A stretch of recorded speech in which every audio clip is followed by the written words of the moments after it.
Pagi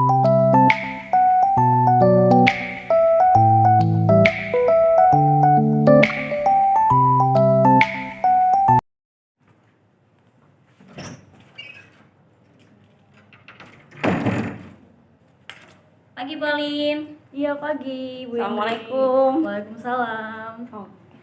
Lagi sibuk nggak nih? Enggak sih, lagi baca-baca buku aja ini tulisan. Asik belajar ya. Oke, Pauline, aku ada tugas nih. Ya. Pauline mau nggak diminta tanggapannya untuk menanggapi salah satu dari 4 studi kasus gitu? Oh gitu. Jadi cuma nanggepin aja nih ya. Iya. Oke. Ada 4, nanti boleh pilih salah satu aja. Iya, boleh. Boleh ya? Ya, nanti saya baca dulu ya studi kasusnya. Oke, sip. Gimana Pauline? Ya? Udah dibaca? Iya, sudah. Mau pilih studi kasus yang mana nih kira-kira?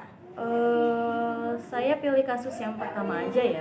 Kasus pertama berarti yang Bu Tati ya, yang guru Iya. kelas 5. Oke. Langsung? Boleh? Oke. Mau dibicarakan dulu garis besar kasusnya? Boleh dibacain dulu aja ya. Oke.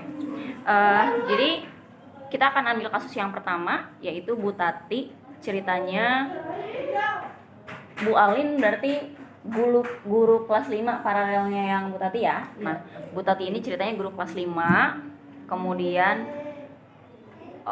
cenderung galak. Tapi sangat dihargai sama kepala sekolah dan orang tua karena memang menunjukkan kinerja yang baik, jadi hasil nilai anak memang sebenarnya bagus gitu ya. Jadi suatu hari Bu Alin ceritanya kelasnya kan sampingan tuh sama kelasnya Bu Tati Ya. ngelihat salah satu anak menangis di luar kelas di dekat batuan gitu ya, padahal ceritanya cuaca hari itu sangat terik gitu. Nah, Bu Tati tetap aja ngajar di dalam kelas meskipun anak di dalam kelas Bu Tati pada nengok keluar gitu karena memang nangis kan, berisik pasti gitu. Cuekin aja ya jadinya. Bu Tati cuekin aja gitu. Nah, kalau misalkan Bu Alin ada di situ, apa sih yang kira-kira akan Bu Alin lakukan untuk boleh nggak sih kita menginterupsi, sementara kan itu ranahnya Bu Tati kan sebenarnya. Nah, kalau misalkan Bu Alin mau menginterupsi dalam kondisi seperti apa Ya. dan bagaimana caranya?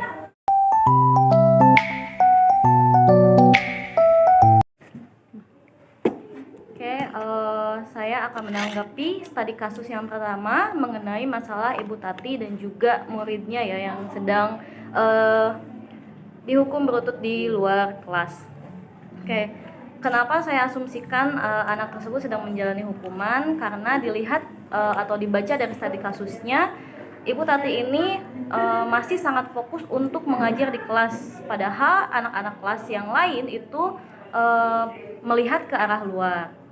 Nah, apabila saya dihadapkan dengan kasus seperti ini, hal pertama yang bisa saya lakukan adalah menghampiri anak di luar kelas tersebut.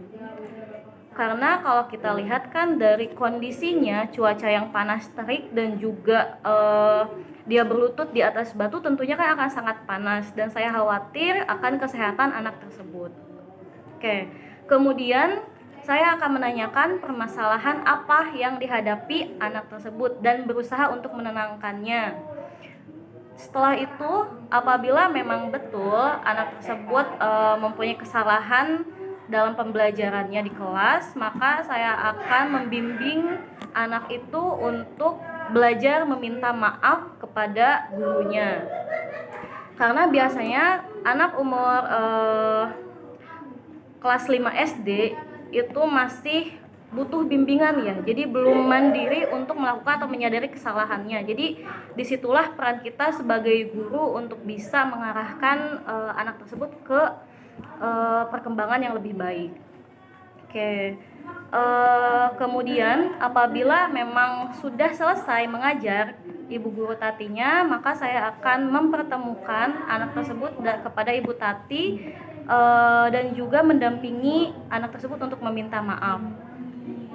Nah, setelah itu kemudian saya serahkan kembali penyelesaiannya kepada Bu Guru Tati, karena mau tidak mau kita harus mengakui bahwa kebijakan dan juga solusi dari tiap guru itu beda-beda, dan saya di luar wewenang karena murid tersebut berada di kelas Bu Tati ya. Nah, kemudian dari sudut pandang lain, dari sudut pandang Bu Guru Tati sendiri, saya melihat bahwa beliau itu menggunakan teori belajar behavioristik ya, diantaranya menekankan kepada perilaku untuk mendapatkan reward ataupun punishment, hukuman. Nah, sebenarnya tidak salah untuk menggunakan teori belajar ini, tapi di sini yang menjadikan hal tersebut kurang benar adalah bahwa punishment yang digunakannya itu mengarah ke tindakan fisik, di mana sebenarnya kita sebagai pengajar tidak boleh menggunakan hal tersebut. Nah, hal yang bisa saya lakukan dalam permasalahan ini adalah saya berusaha untuk mengajak berbicara dengan Bu Guru Tati, dan kemudian menyarankan supaya apabila memang anak-anak kedepannya juga masih melakukan kesalahan, tindakan hukuman yang diberikannya itu tidak fisik, tapi hukuman lain yang mungkin mengarah untuk perkembangan moralnya, seperti diberikan tugas ataupun penyelesaian tugas yang lain, seperti itu. Mungkin tanggapan dari saya sekian saja. Terima kasih, semoga dapat membantu.